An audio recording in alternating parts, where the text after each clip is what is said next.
योगिनामपि सर्वेषां मद्गतेनान्तरात्मना श्रद्धावान् भजते यो मां समे युक्ततमो मतः। नमामि सद्गुरुं शान्तं सच्चिदानन्दविग्रहं पूर्णब्रह्मपरानन्दमीशं आळंदीवल्लभं। भगवंताच्या कृपेने सर्व साधू संतांच्या आशीर्वादाने पुण्यसलीला इंद्रायणी मातेच्या पावन तीरावर संजीवन समाधिस्थ ज्ञानोबारायांच्या या पवित्र अशा अलंकापूर नगरीमध्ये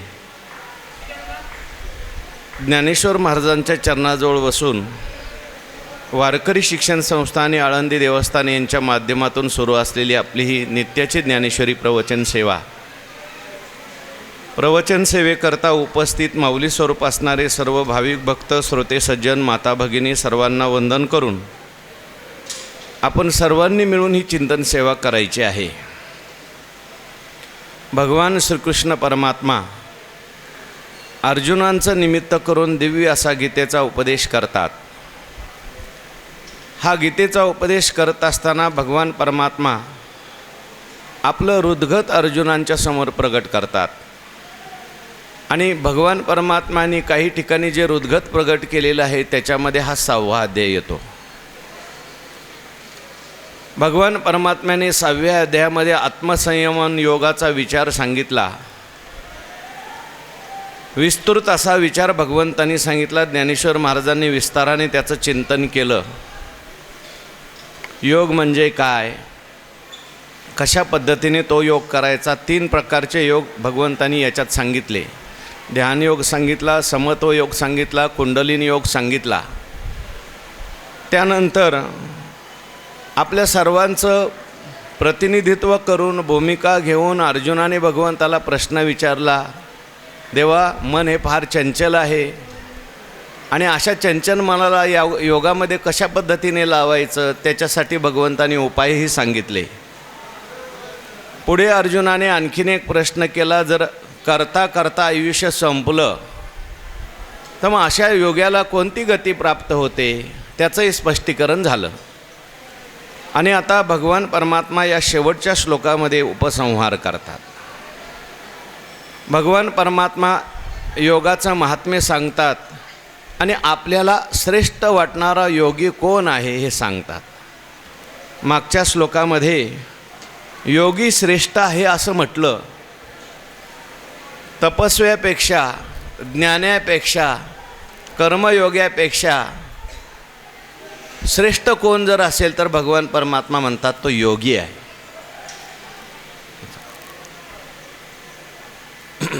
बसा इथं बस।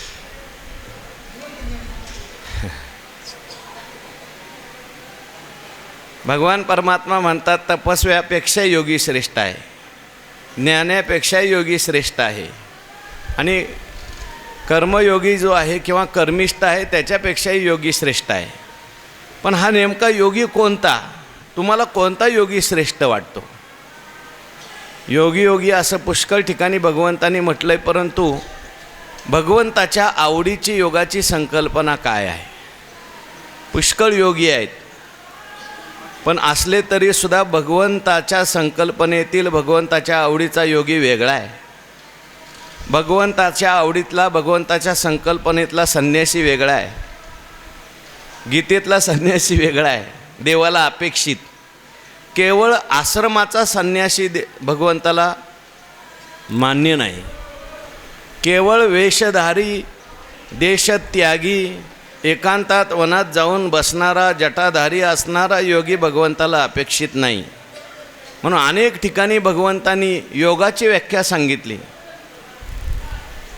तेव्हा देवाने सांगितलेली ही व्याख्या आहे किंवा देवाला आवडणारा योगी कोणता। भगवंतांनी या श्लोकामध्ये त्या योग्याला भगवान म्हणतात युक्ततमो मतः। मला तो युक्ततम वाटतो। युक्ततम म्हणजे युक्त, युक्ततर आणि मग युक्ततम। काही अयुक्त आहेत, म्हणजे ज्यांच्या जीवनात योग अजून प्राप्तच झालेला नाही, ते संसारामध्ये आसक्त असलेले आहेत। काही जे आहेत ते युक्ततर आहेत, आणि भगवंताला आवडणारा जो योगी आहे तो मात्र युक्ततम आहे, श्रेष्ठ योगी आहे, आवडणारा योगी आहे. असा भगवंताला आवडणारा कोणता? कारण भगवान परमात्मा हे स्वतः योगेश्वर आहेत. ज्याप्रमाणे भक्तांची लक्षणं जी आहेत ते भक्तच जाणू शकतात किंवा भगवान परमात्मा जाणू शकतात, त्याप्रमाणे खरा श्रेष्ठ योगी कोण आहे हे साक्षात भगवान परमात्माच जाणू शकतात.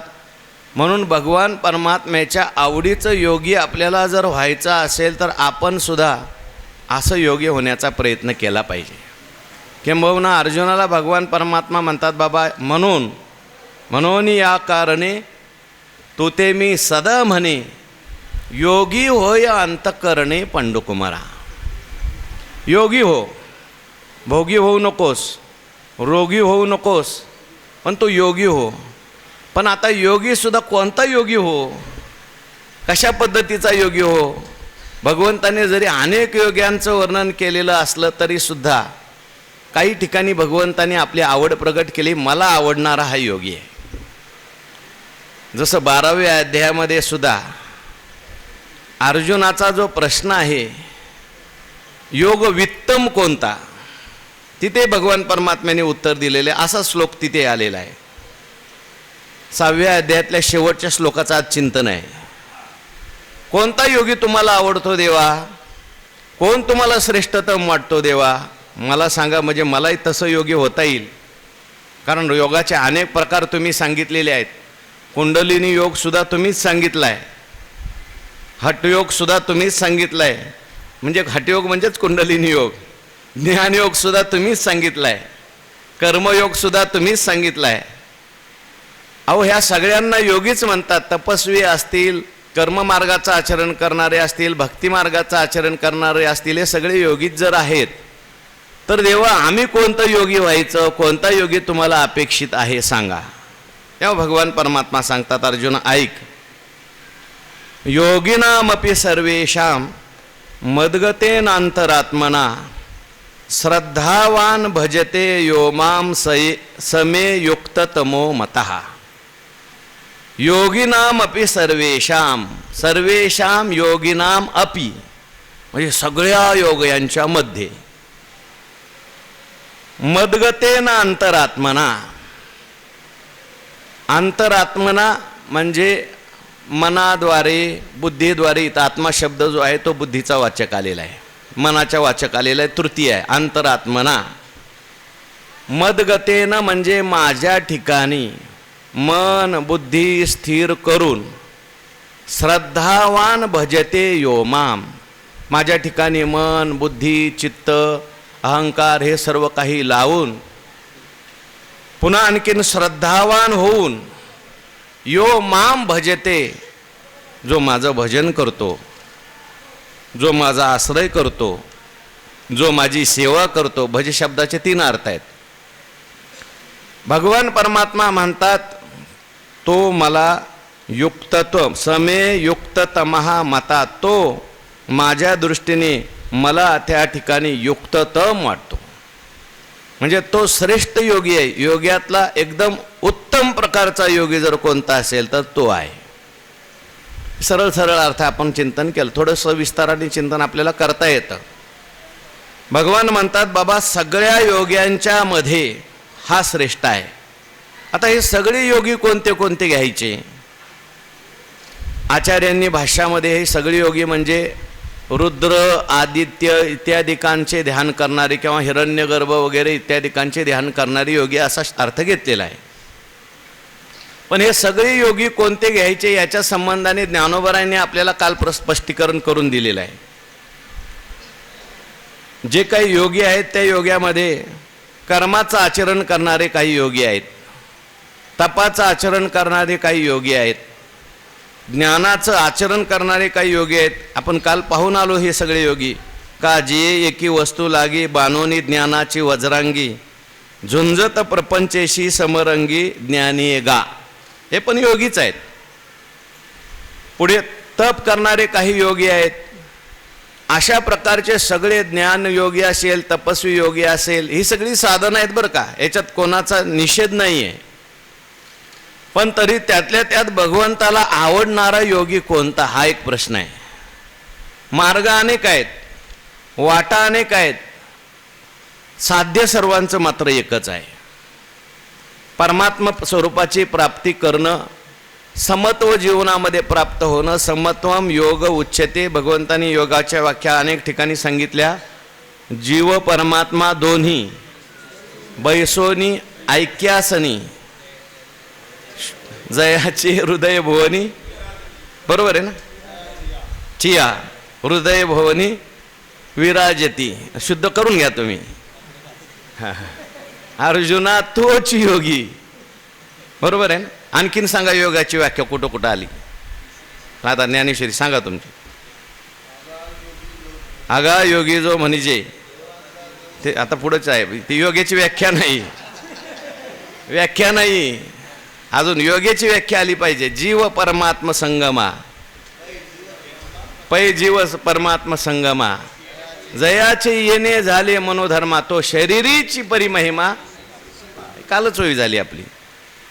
तेव्हा भगवान परमात्म्याला जो योगी अपेक्षित आहे तो म्हणजे परमात्मा स्वरूप होऊन पुन्हा आणखीन परमात्म्याची भक्ती करणारा, परमात्म्याचं चिंतन करणारा.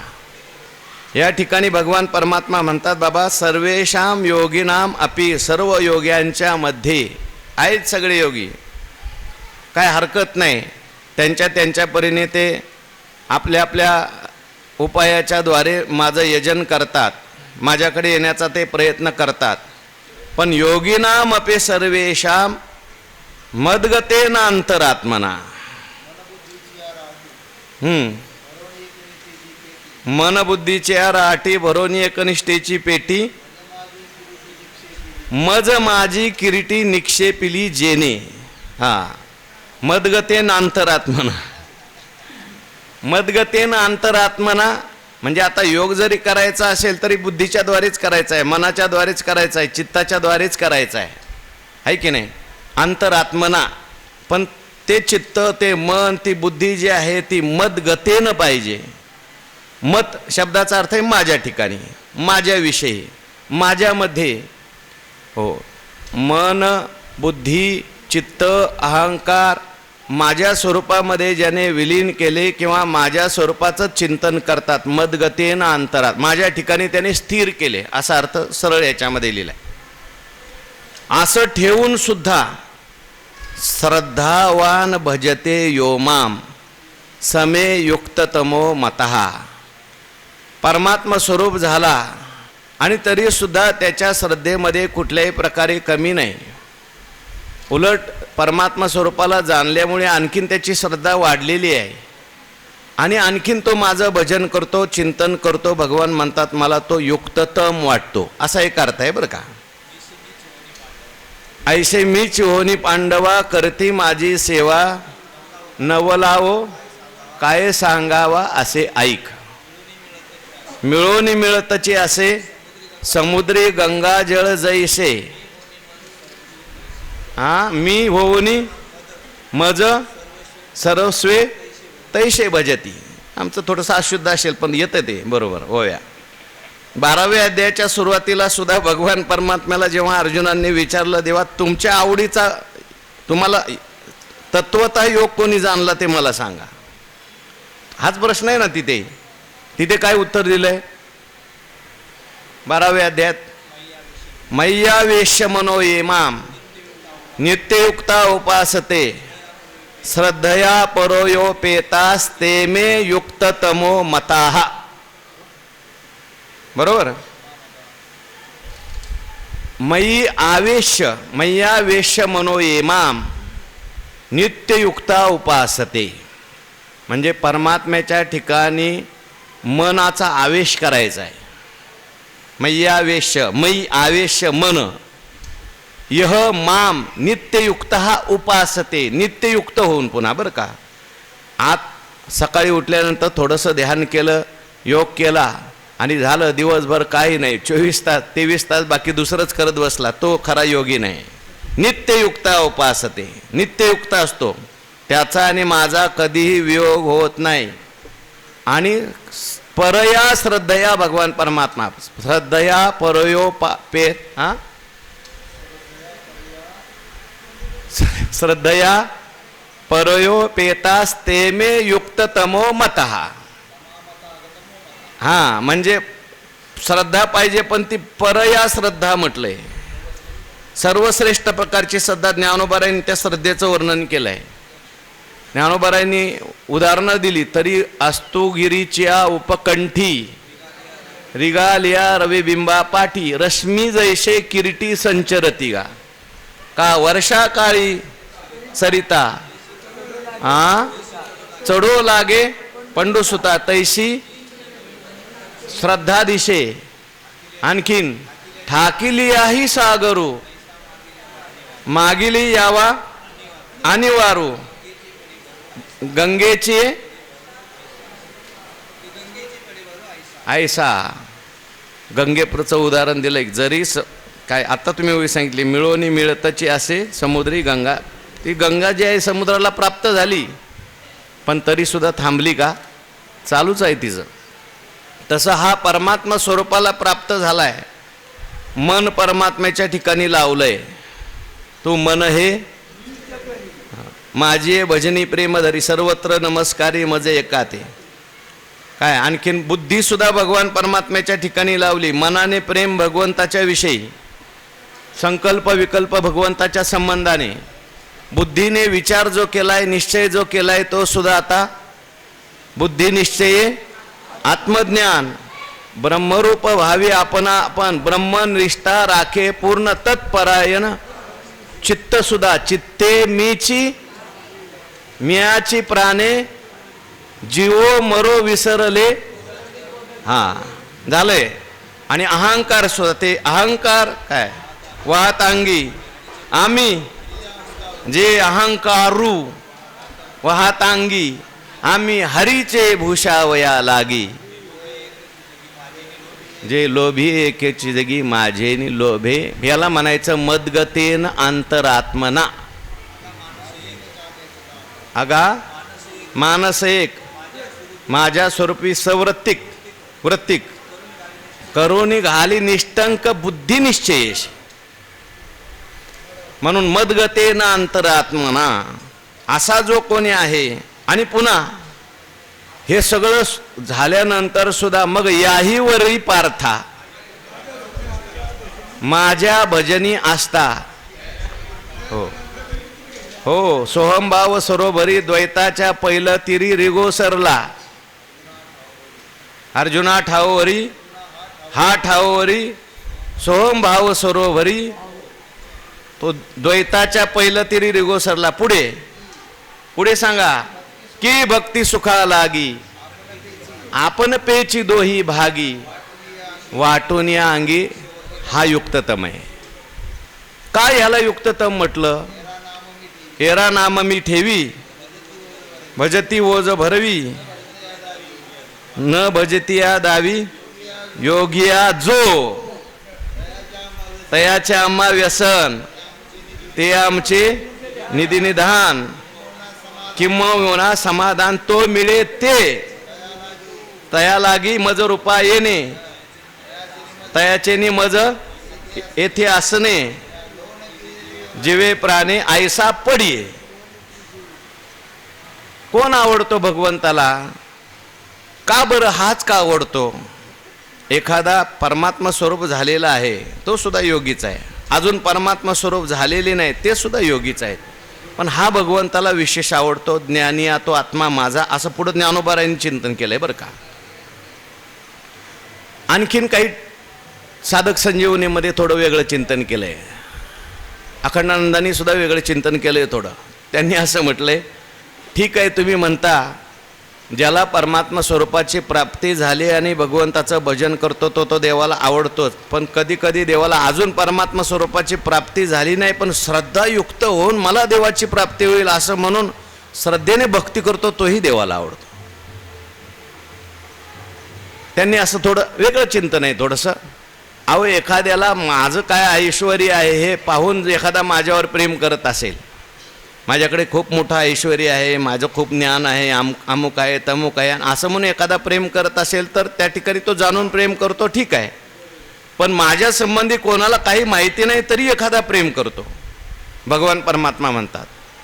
आणि म्हणून मला सुद्धा तो खूप आवडतो, कारण काही माहिती नसताना सुद्धा माझ्याविषयी त्याच्या अंतःकरणात एवढी श्रद्धा आहे. परमात्मा कसा आहे अजून पाहिला नाही, कुठे अजून पाहिलं नाही, एवढं सगळं असून सुद्धा बस खाली तो माझी भक्ती करतो, नामस्मरण करतो, चिंतन करतो, रात्रंदिवस उपासिती, रात्रंदिवस मला त्यात माझी उपासना करतो, भक्ती करतो. बघा त्या 12व्या अध्यायात उपक्रम आहे, उपसंहारात एक श्लोक आलाय, एतु धर्म्यामृतमिदम यथोक्तम पर्युपासते.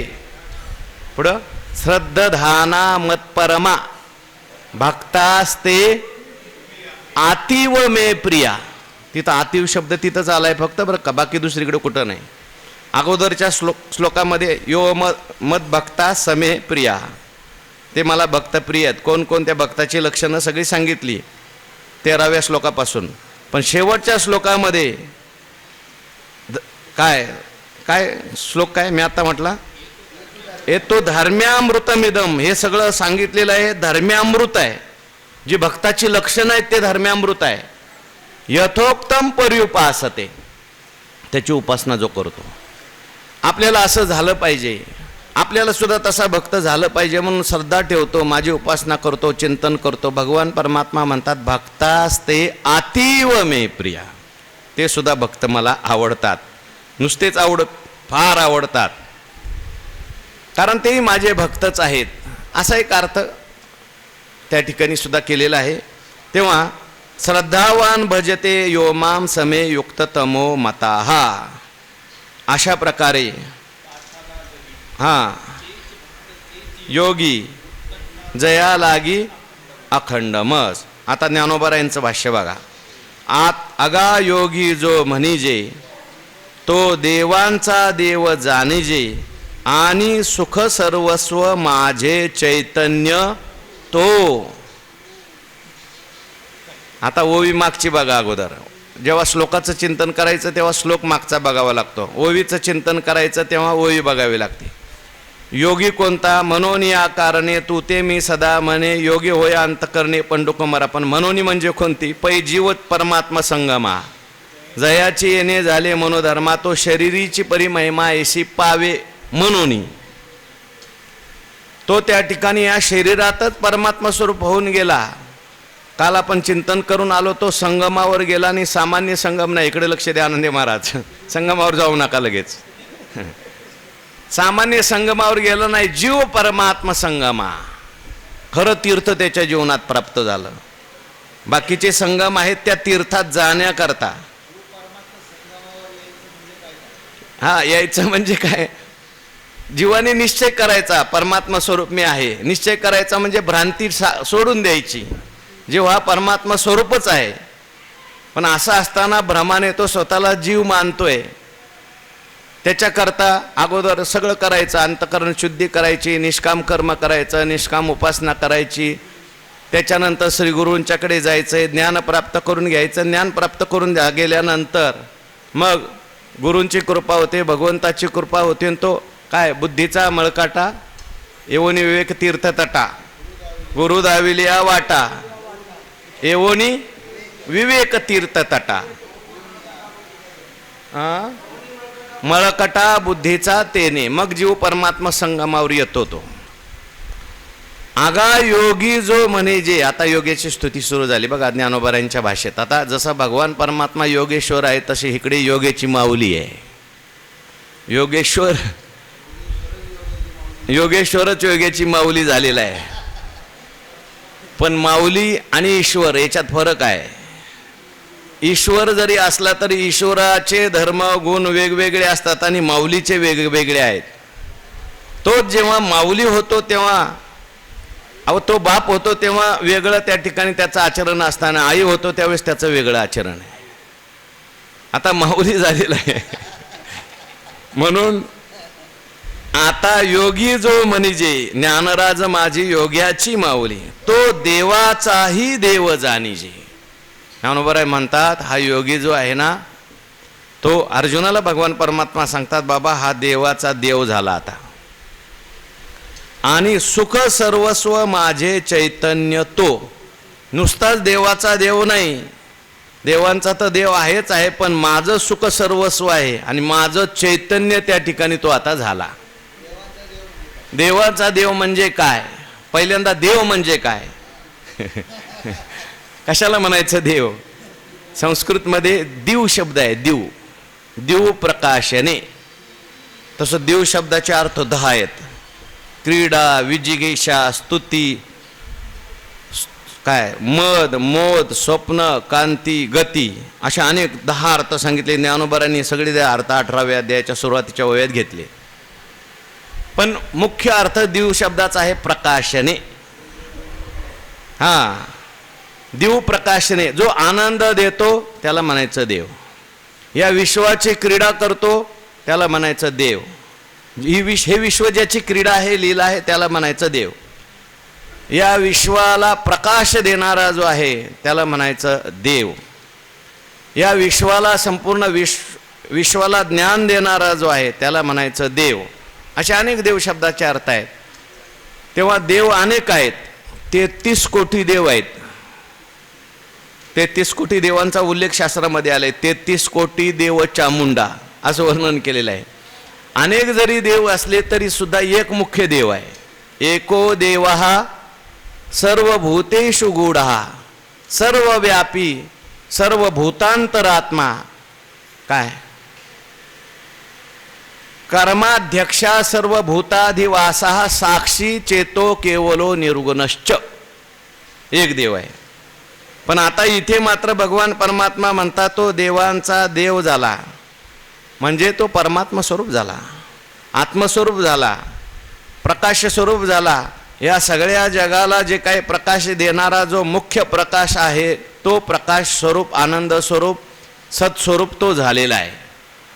सूर्यदेव आहेत, पण त्या सूर्यदेवाला प्रकाश देणारा देव कोणता आहे? दुसरा. यदादित्यगतम तेजो जगद भासयते खिलम यच्चंद्रमशी यच्चाग्नौ तत्तेजो विद्धिमामकम. काही चुकलं तुम्हाला वाटलं, सुचलं तर सांगा, तसं काही नाही. तुम्ही आजच्याच दिवस आहे, आम्हाला माहिती आहे. देवाचा देव सांगा. आणखीन देवाचा देव म्हणजे काय? तुम्हाला काय वाटतं देवाचा देव म्हणजे काय? आपण घेऊ ना तुमचं सुद्धा. कोणाला आणखीन काय वाटत असेल सांगा. परमात्मा स्वरूप तो झाला, आत्मस्वरूप तो झाला, प्रकाश स्वरूप तो झाला. भगवान म्हणतात तो माझा आत्मा झाला आता. ज्योतिषामपि तज्ज्योती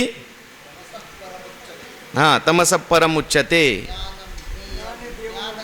हा हा हा देव आहे. काय? ज्ञानदेव म्हणे भजा आत्मदेवा, अखंडित सेवा करा त्याची.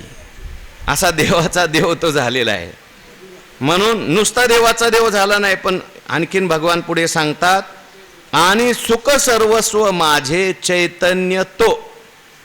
माझं सुख सर्वस्व, मला सुद्धा सर्व सुख देणारा तो झालेला आहे.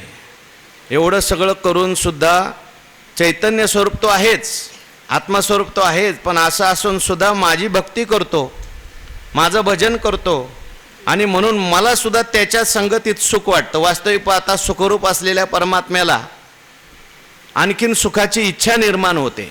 ज्या सुखाकारणे वैकुंठ सोडोनी किंवा संतांचे सुख झाले या देवा. मला सुद्धा तो सुख देतो. हो, काय? जया संगाचेनी सुरवाडे मज विदेहा देह धरणे घडे किंबहुना आवडे निरूपम. त्याच्या अगोदरच्या वया तो पहावा हे डोहळे म्हणून अचक्षुषी मज डोळे हातीचेनी लीला कमळे पूजुतयाते. दोवरी दोनी भुजालो घेऊनी अलिंगनावया लागोनी तयाचे अंग. इतका मला तो आवडतो या संघाचेनी सुरवाडे. म्हणून सुख सर्वस्व माझे असं म्हणा, किंवा तो परमात्मा स्वरूप झालेला असल्यामुळे माझं जे सुख आहे असलेला आत्मा किंवा परमात्मा तो झालेला आहे. आता माझं सर्व सुख म्हणजे तोच आहे, परमात्मा स्वरूपच तो झालेला आहे. हां, येरदोईचे बरोबर. आता कोणती स्थिती त्याने प्राप्त करून घेतली, कोणती अवस्था त्या ठिकाणी आहे? जया भजता भजन भजावे, हे भक्ती साधन जे आघवे, ते मीची जाहलो अनुभवे अखंडित. ज्याला कोणत्या स्थितीला तो प्राप्त झालेला आहे भक्त, हा म्हणजे चैतन्य स्वरूप झाला, आत्मस्वरूप झाला, हो असलेलाच झाला आहे. आता झालेला असल्यामुळे आता मला आनंद देतोय, आणि असं असून सुद्धा पुन्हा माझं भजन करतोय म्हणून मला आणखीन त्याच्याविषयी सुख वाटतं.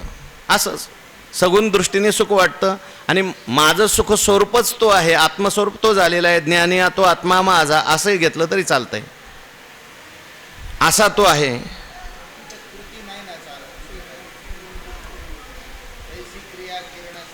अद्वैती भक्तीच आहे, बोला ऐसे. ठीक आहे, पण जरी असलं अद्वैतामध्ये सुद्धा तरी सुद्धा आता भक्त्यार्थम कल्पितम द्वैतम अद्वैतादपि सुंदरम या भूमिकेमध्ये की भक्ती सुखाला गे तुम्ही जोई म्हटले ना, तोही आलेला आहे आणि हाही आलेला आहे. म्हणून हा सुद्धा भक्तीचा आनंद तो घेतोय. पण वास्तविक पाहता तात्विक दृष्टीने जर पाहिलं तर तो कसा आहे, कोणत्या अवस्थेमध्ये, त्याचं उत्तर आता या पुढच्या ओळीत आहे. न ढळे आणि साजिरेपणाचा लाभ जरी मिळे, तरी स्वतरंगाची मुकुळे तुरुंबका पाणी त्या अवस्थेमध्ये आहे. पण वास्तविक पाहता जर आपण पाहिलं, जरी तो भजन करत असला, जरी तो व्यवहार करत असला, जरी कर्माचरण करत असला, पूजा करत असला, साधन करत असला, तरी सुद्धा कुठल्याही प्रकारचं द्वैत शिल्लक राहिलेलं नाही. जया भजता भजन भजावे, हे भक्ती साधन जे आघवे, ते मीची झालो अनुभवे अखंडित. ज्याला जया, जया म्हणजे ज्याकरिता, ज्याला. आता त्याच्या दृष्टीने जर पाहिलं, आपल्या दृष्टीने सगळं दिसतंय, भजता भजन आणि भजावे. भजता म्हणजे भजन करणारा, भजन म्हणजे भजन क्रिया, आणि भजावे म्हणजे ज्याचं भजन करायचं तो. त्रिपुटी असते बरं का, कर्ता कर्म क्रिया, ध्याता ध्यान ध्येय. तो जरी माझं भजन करत असला तरी सुद्धा भजता भजन आणि भजावे हे तीन त्रिपुटी तिथे आहे का? त्रिपुटी राहिली का शिल्लक? अहो त्रिपुटीला कारण जे आहे ते द्वैत आहे, अज्ञान आहे, आणि अज्ञान त्याचं निवृत्त झालं माझ्या कृपेमुळे, संतांच्या कृपेमुळे, आणि मग ही त्रिपुटी निवृत्त झाली. ज्ञानोबारायांनी उदाहरण दिलंय, ते जैशी गाभिनी मारली, अबोधाची कुशी, करता कर्म आईशी. बोला की आता, हां पूर्ण सांगा. तैसे अबोधाचे कुशी, कर्म करता कार्य आईशी. त्रिपुटी असे ते जैसी गाभिनी मारली.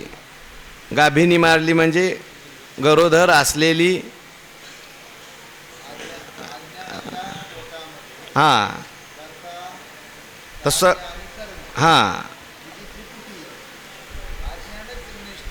हां तसं त्या बाईला मारल्यानंतर तिचा गर्भ नष्ट होतो. त्याप्रमाणे मूळ अविद्या जी आहे ती गेली, त्यामुळे ही त्रिपुटी सुद्धा आता गेली. तैशेचे अबोधन आशा सवे, नाशे क्रिया जाता घवे, ऐसा समूळ संभवे संन्यासु हा. येणे मुळाज्ञान संन्यासे, दृश्याचा जेत ठाव पुसे, बुजावे त्या पैसे तोचे ऐसे, तोचे आहे. अशा प्रकारे बघा, भजता भजन भजावे हे भक्ती साधन जे आगवे, हे सगळं भक्तीचं साधन आहे. भक्ती करायची म्हटल्यानंतर कोणीतरी ज्याचं भजन करायचं तो लागतो, भजन करणारा लागतो आणि भजनाची क्रिया व्हावी लागते.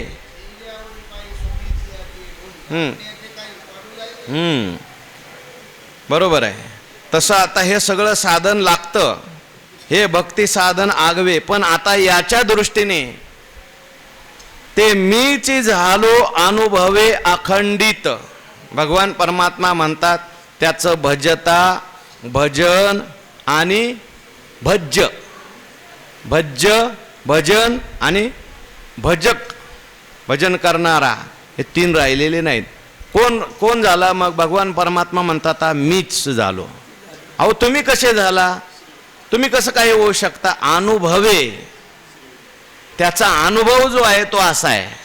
आणि तो अनुभव थोड्या वेळापुरता आहे का अखंडित आहे?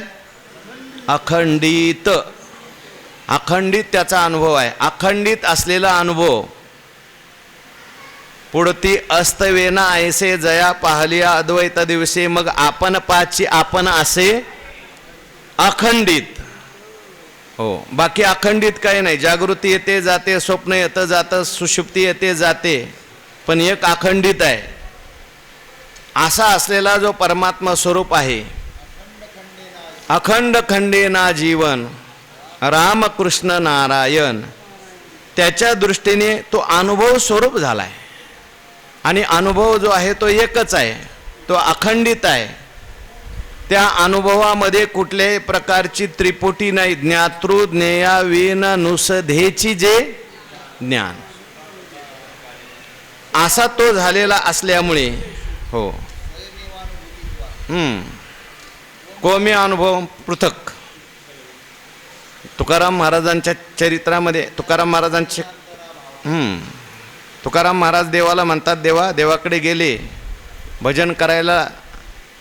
करत असताना तुकाराम महाराजांनी देवाला प्रश्न विचारलाय. अशा स्थितीमध्ये गेल्यानंतर, देवा कासयाने पूजा करू केशी राजा, हाची संदेह माझा फेडी आता. देवा आता मी तुझ्या पूजा कशाने करू? का प्रश्न पडला तुकाराम महाराज एवढा? अहो देवा आता काय कशाने पूजा करावी? काय तुमच्याकडे फुलं नाहीत का, फळं नाहीत का? अहो फुलं नसली, फळं नसली, तांदूळ असले तरी बाद झाले, पाणी असलं तरी भगवान म्हणतात मी भक्ताच्या उदक लेशाने सुद्धा संतुष्ट होतो. काय एक व्हावे तुम्हासी अवघा भरोनी उरलाशी, वाणी खानी रसी गंधी. ते जाऊ द्या, तो नाही विषय. आता हे आधीचा जो अभंग आहे, कासयाने पूजा करू केशराजा, त्याच्यातली पुढची चरण सांगा कोणाला येत असले तर. उदकी नाहू तरी स्वरूप ते तुझे, तेथे काय माझे वेचे द्या. एक एक सांगा ना. उदकी नाहू तरी स्वरूप ते तुझे. सगळ्यांना अर्थ कळत नाही ना, म्हणून आपल्याला थोडासा अर्थ सांगून मग पुढचं चरण घ्यायचं. देवा आता मला असं वाटतंय पाण्याने तुला अभिषेक घालावा, सुंदर असा अभिषेक घालावा असं वाटतंय. उदकी नाहू म्हणजे तुला उदकाने आंघोळ घालू, पण मी विचार करायला असा लागलो ते पाणी तरी काय आहे? स्वरूप ते तुझे आपो नारायण प्रोक्त असं म्हटलेलं आहे. परमात्मा पाण्याच्या रूपाने आहे. आणि मग तेथं माझे काय वेचे देवा, माझं काय त्याच्यात खर्च होतंय? मग याचा अर्थ मी तुझंच पाणी तुला त्या ठिकाणी देतोय. पुढं गंधाचा, पुढचं चरण, गंधाचा सुगंध पुष्पाचा परिमळ, तेथे मी दुर्बळ काय वाहू. आता हे गंधाचा सुगंध पुष्पाचा परिमळ हे माझं आहे का? याच्यात माझं काहीच नाही. अहो आपण देवाचंच घेतो आणि देवाला देतो आणि आपल्याला वाटतं मी दिलं म्हणून, मी एवढं देऊन आलो, मी तेवढं देऊन आलो. देवाचंच आहे ते. बलिराजाच्या कथेमध्ये आलंय. भगवान परमात्मा बलिराजाकडे गेले. लहान होऊन गेले का मोठे होऊन गेले? हो, बटवून गेले. वामन अवतार. लहान होऊन गेले भगवान परमात्मा. सुरुवातीला भगवान परमात्मा लहानच असतात, नंतर मोठे होतात. आपल्या देवपूजेतला देव लहानच असतो, प्रतिमेतला देव लहानच असतो, ध्यानातला देव लहानच असतो, पण एक दिवस त्या देवाची उपासना सेवा करा, तोच व्यापक रूप धारण केल्याशिवाय राहत नाही. भगवान परमात्मा लहान होऊन गेले, त्याला मागितलं दान. आपल्याला सगळ्यांना कथा माहिती आहे. आणि बलीला थोडासा अभिमान झाला होता की मी देणार आहे. माणसाने कधी अभिमान धारण करू नये, मी देणार आहे म्हणून. अहो, ही सगळी सृष्टी ईश्वराची आहे. ईश्वराची आहे का ईश्वरच आहे? हां, परमात्मा स्वरूपच आहे. पण त्या बलीला वाटलं ना मी देणार आहे. मागितल्यानंतर 3 पावलं भूमी म्हटल्यावर तो म्हणायला लागला, काय तुम्हाला मागण्याची अक्कल नाही म्हटला. मग भगवान परमात्म्याने संकल्प सोडल्यानंतर विराट स्वरूप धारण केलं. मग मात्र बलीचे डोळे दिपले. आणि विराट स्वरूप धारण केल्यानंतर मग एका पावलात सगळी सृष्टी व्यापली. खालची वरचे लोक सगळे दुसऱ्या पावलात व्यापले. आणि विचारलं, सांग आता बळी कुठं पाऊल ठेव, 3रं पाऊल कुठं ठेव, अजून एक राहिलंय. तो बली हुशार होता. तो म्हणायला लागला, देवा माझं सगळं घेतलंय पण अजून मी तसा शिल्लक राहिलोय म्हणे. पदम तृतीयम कुरु शीर्षणी मे निजम, माझ्या डोक्यावर पाय ठेवा आणि मलाच घेऊन टाका म्हणे. माझं देणं सोपं आहे पण मीपणा देणं अवघड आहे. पुढे त्या ठिकाणी ब्रह्मदेव प्रगट झाले. ब्रह्मदेव म्हणायला लागले, देवा तुम्ही जर असं भक्तांना करायला लागले तर कोण तुमची भक्ती करील?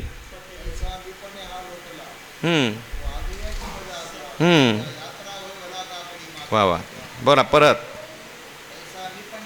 तैसा मीपणे हा लोटला, तो आघव्याची मजा आतो आला, यात्रा होय भला कापडी माझा. त्यांनी चाललं नाही तरी त्याची यात्रा चालू होते. तो बोलला नाही तरी त्याची स्तुती चालू होते.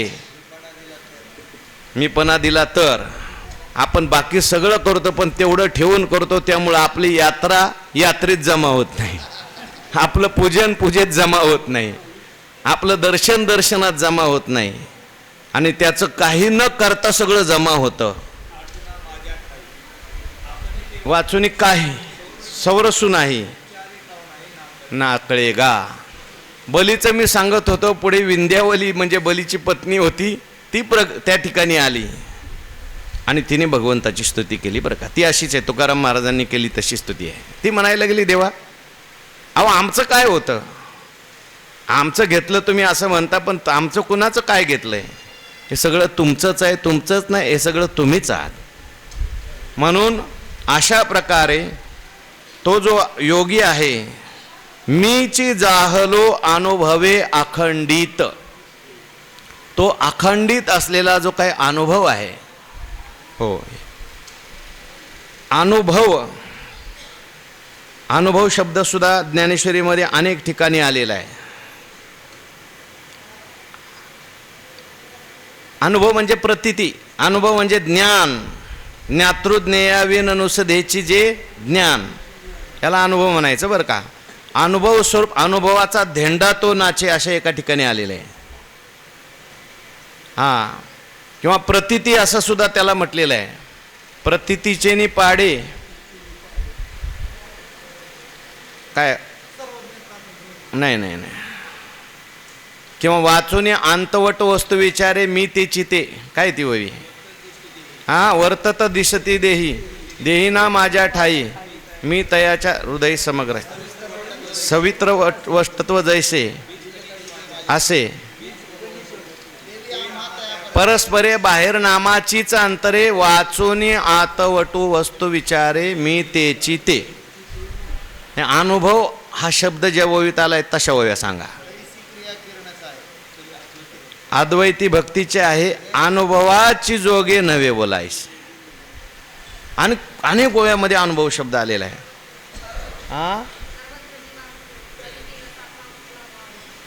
हां, भक्ता माझे रावो ज्ञानी, अनुभव शब्द आलेला असला पाहिजे ओवीत. असू द्या, जाऊ द्या.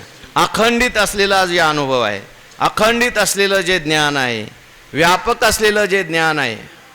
हो, मी एक ओवी आणली होती लिहून अनुभवाचं. आता पण तुम्ही सगळे ज्ञानेश्वरी चित्त बसल्यामुळं मी म्हटलं कशाला आपलं काढायचं. आमचं जे आहे ते लिहून आलेले. माझे व्यापक व्यापकपण आगवे, गवसले तयाचेनी अनुभवे. बोला आता पुढं. हा, तरी न म्हणता स्वभावे व्यापक जाहला. ऐसे व्यापकपणा माझे व्यापकपण आघवे. गवसले तयाचेनी अनुभवे. बरं का, अखंडित. मग तया आम्हा प्रीतीचे स्वरूप बोली निर्वचे. ऐसे नवे गातो साचे सुभद्रापती. अशा स्वरूपाला तो प्राप्त झाला. आता मग भगवान परमात्मा मग म्हणतात, तया आम्हा प्रीतीचे स्वरूप बोली निर्वचे. ऐसे नवे गातो साचे सुभद्रापती. हे सुभद्रापती, सुभद्रेचा पती तू आहेस. मुद्दाम सुभद्रापती शब्द वापरला येतं बरं का. सुभद्रेचं तुझं किती प्रेम आहे. तसंच आता माझं त्या भक्ताचं प्रेम होतं. तो वल्लभा मी कांतू ऐसा पडिये. तू सुभद्रापती आहेस म्हणून ते प्रेम लक्षात घे. तसं माझं आणि त्या भक्ताचं असं प्रेम निर्माण होतो. मला तो किती आवडतो, किती आवडतो, किती आवडतो. भगवान म्हणतात, मग आम्हा तया प्रीतीचे स्वरूप बोली निर्वचे. ऐसे नवे गा तो साचे. म्हणजे बोली स्वरूप निर्वचे ऐसे नवे, म्हणजे बोलून त्याचं जो स्वरूप आहे त्याचं निर्वचन करता येईल असं नाही. किंवा माझं त्याच्यावर किती प्रेम आहे, आमच्या दोघांच्या प्रेमाचं वर्णन बोलून सांगता येईल असं नाही. असा माझ्या स्वरूपाला तो प्राप्त झालाय, सत्य स्वरूपाला तो प्राप्त झालाय.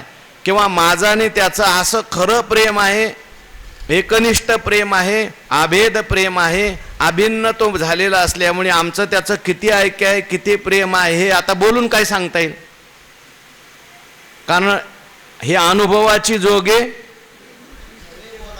आताच म्हणले तुम्ही, बोलणं जे असतं, जसं परमात्म्याचं निर्वचन करता येत नाही तसं प्रेमाचं सुद्धा निर्वचन करता येत नाही. प्रेम नये बोलता सांगता दाविता अनुभव चित्ता चित्त जाणे.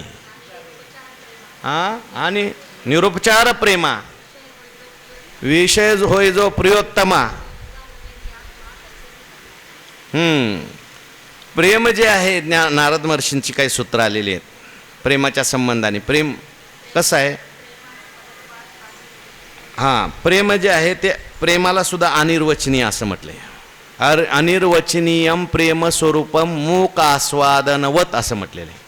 प्रेम सुद्धा बोलून दाखवता येत नाही. प्रेम हा सुद्धा अनुभवाचाच विषय आहे.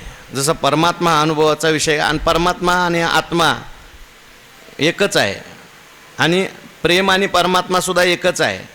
प्रेम जरी वृत्ती असली तरी ही परम प्रेमाची जी वृत्ती आहे ती सुद्धा अशी बोलून दाखवता येत नाही.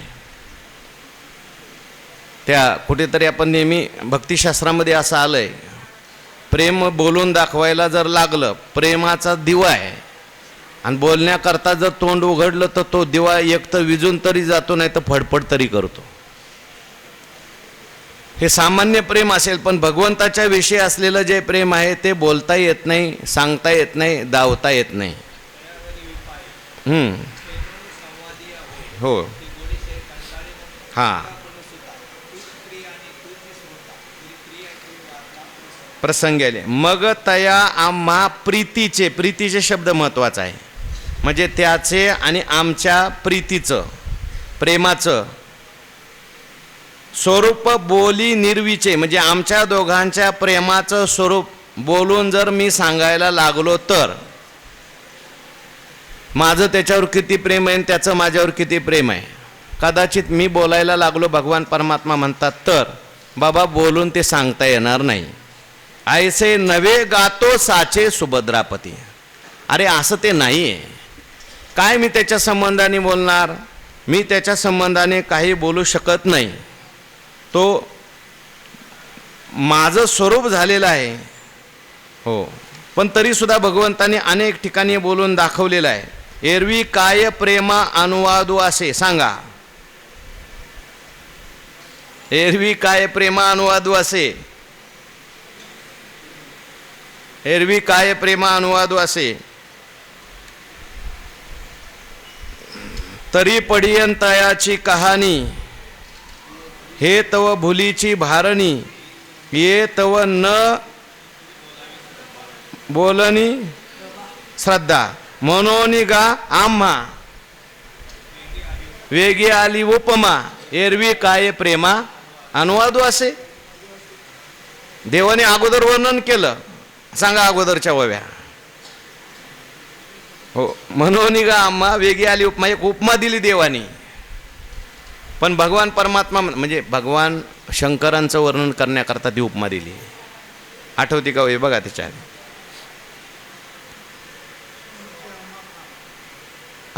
याच्या अगोदरचीच असेल, 10व्या अध्यायात आहे. आदरू करिता जाणीजे प्रकारू, जरी होय श्रीगुरु सदाशिव, महेशाते वानिता, हा संचारू असे, या लागी नये म्हणितले रमा नाही शिरी तयाते. आता हे मिश त्याला डोक्यावर घेऊन तयाते आम्ही माथा मुकुट करू, तयाची टाच धरू हृदय आम्ही, हे सगळं वर्णन केलं. पण परत भगवान परमात्म्याला वाटायला लागलं हे सगळं झालं, पण बाह्य वर्णन झालं ना. अरे तो आपला आत्मा झालेला आहे, परमात्मा झालेला आहे, काय प्रेमाला अनुवाद करणार. म्हणून म्हणून गा आम्हा वेगी आली उपमा, वेगाने मी आपली एक उपमा दिली, वच बोलून गेलो. एरवी काय प्रेमा अनुवादू असे. अहो प्रेम काय सांगता येईल का? त्याचं आणि माझं किती प्रेम आहे सांगता येत नाही. भगवान परमात्मा म्हणतात, तया एकवटलिया प्रेमा, जरी पाडे पाहिजे उपमा. आता देतोच उपमा आणखीन एक, तरी मी देह तो आत्मा हेची होय. तया एकवटलिया प्रेमा, त्याचं ते एक वटलेलं प्रेम आहे, किंवा तो माझ्याशी एक वटलेला असल्यामुळे माझं त्याच्याविषयी आणि त्याचं माझ्याविषयी प्रेम आहे. तुम्ही पकडताल ना, म्हणून नुसतं एक वटल्या म्हणत नाही, त्याचं एक वटलेलं प्रेमच आहे. ते तुलसी रामायणामध्ये 7 अस्मिन परम प्रेम रूपा, तेने काजेवी न बोलावे, देखिले तरी पहावे, भोगिता चाड दुनावे, पडियंत आठ आहे त्याने. हां, ऐशी प्रेमाची जाती, पार्थ तव तेची मूर्ती, म्हणून करू आहे खंती उगेपणाची. म्हणजे देवाला सुद्धा एकट्याला करमत नाही, म्हणून आपण मागे सगळं पाहून आलोय. ज्ञान देता देता थांबले. हो, ब्रह्मविद्या कीजेल उघडी नाही. आता ही वॉइस करा ना पूर्ण. ऐका द्वैताचा ठावोची फेळी, जे ब्रह्मविद्या कीजेल उघडी, अर्जुन पडी हे गोडी नासेल हन. देवाला भीती वाटायला लागली, नको लगेच ह्याला जर आता द्वैत याचं दूर केलं ना, हा जर म्हणायला लागला मी कृष्ण तू कृष्ण, मी ब्रह्म तू ब्रह्म, कोणी कोणाची सेवा करायची. म्हणून भगवान परमात्म्याने सपाताळ पातळ आड लावणे, तया एकवटलिया प्रेमा. त्याने काय केलं, सगळीकडचं बाकीचं प्रेम असतं ना, ते सगळं एकवटलं. काय, आपल्या प्रेमाला अनेक विषय. हो, घरावर प्रेम, मुलावर प्रेम, पैशावर प्रेम, याच्यावर प्रेम, त्याच्यावर प्रेम, असं प्रेम आपलं सगळं विखुरलेलं आहे. वस्तू विखुरली 12 वाटी. भगवान परमात्मा म्हणतात तुलसी रामायणामध्ये काय, सबके ममता त्याग बटोरी.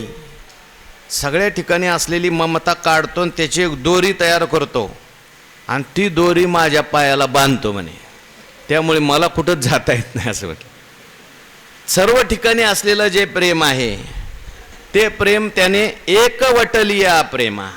त्याचं प्रेम फक्त आता माझ्याविषयी. एक विषय तो सकळांचा हरी, त्याच्या आवडीने आवडी तरी, अंध बहिर हे प्रेत लोकाचारी, त्याची कीर्ती गायली पुराणांतरी. एकवटलिया प्रेमा, जरी पाडे पाहिजे उपमा, त्याची तुलना करण्याकरता जर उपमा द्यायचीच असेल तरी मी देह तो आत्मा हेची. एक उपमा मला दिसते म्हटली, कोणती उपमा देता देवा? त्याच्यात आणि तुमच्यामध्ये तुम्हाला उपमा द्यायची असेल प्रेमाची तरी मी देह आणि तो आत्मा. आता हे उलट झालं बरं का.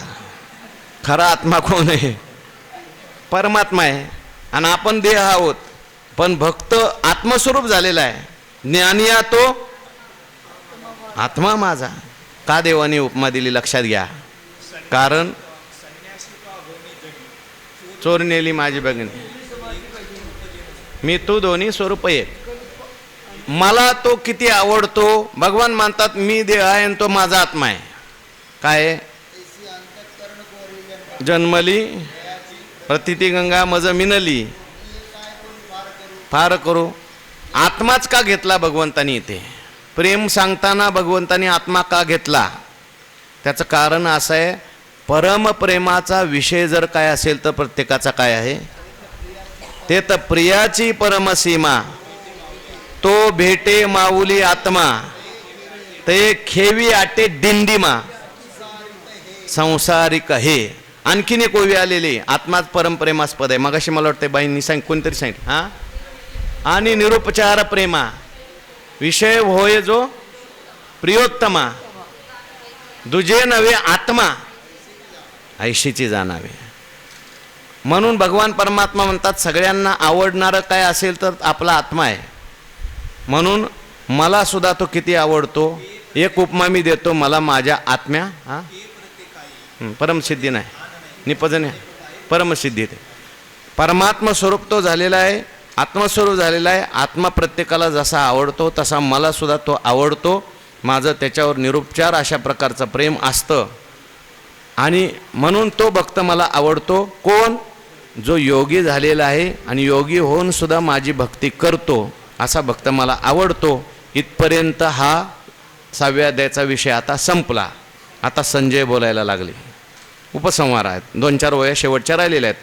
ऐसे भक्त चकोर चंद्रे तेथ त्रिभुवनैक नरेंद्रे बोलिले गुण समुद्रे संजयो म्हणे. संजय धृतराष्ट्राला सांगतोय अशा प्रकारे भक्त चकोर चंद्र आणि त्रिभुवनैक नरेंद्र म्हणजे भक्तरूपी चकोराचा चंद्र आणि सगळ्या त्रिभुवनाचा नरेंद्र असा आणि गुणाचा समुद्र असा भगवान परमात्मा बोलला. आता भक्त चकोर चंद्र का म्हटलं, त्रिभुवनैक नरेंद्र का म्हटलं आणि गुणसमुद्र का म्हटलं, त्याचा थोडासा विचार आपल्याला करायचा आहे. उद्या 6वा अध्याय आपल्याला संपवा.